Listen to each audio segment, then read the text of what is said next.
One afternoon in the autumn of 1851, a solitary horseman, followed by a pack mule, was pushing through an arid stretch of country somewhere in central New Mexico. He had lost his way and was trying to get back to the trail with only his compass and his sense of direction for guides. The difficulty was that the country in which he found himself was so featureless, or rather that it was crowded with features all exactly alike. As far as he could see, on every side the landscape was heaped up into monotonous red sand hills, not much larger than haycocks, and very much the shape of haycocks.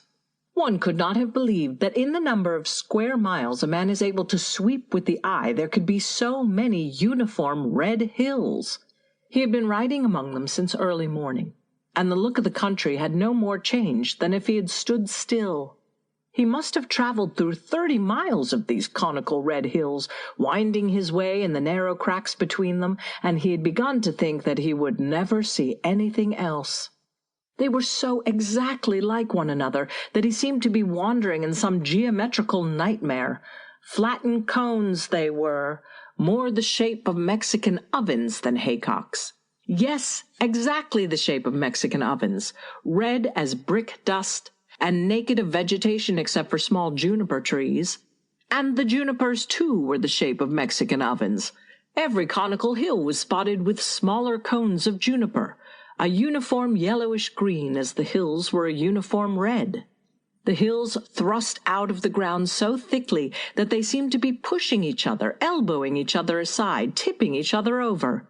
The blunted pyramid, repeated so many hundred times upon his retina, and the crowding down upon him in the heat had confused the traveler, who was sensitive to the shape of things.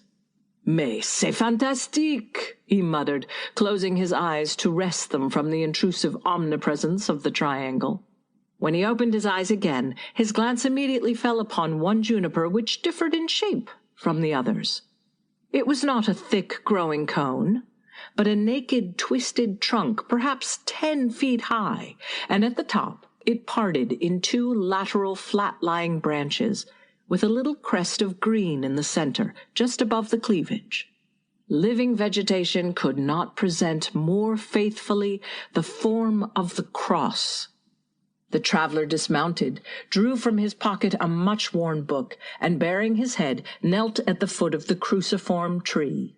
Under his buckskin riding-coat he wore a black vest and the cravat and collar of a churchman. A young priest at his devotions, and a priest in 1,000, one knew at a glance. His bowed head was not that of an ordinary man.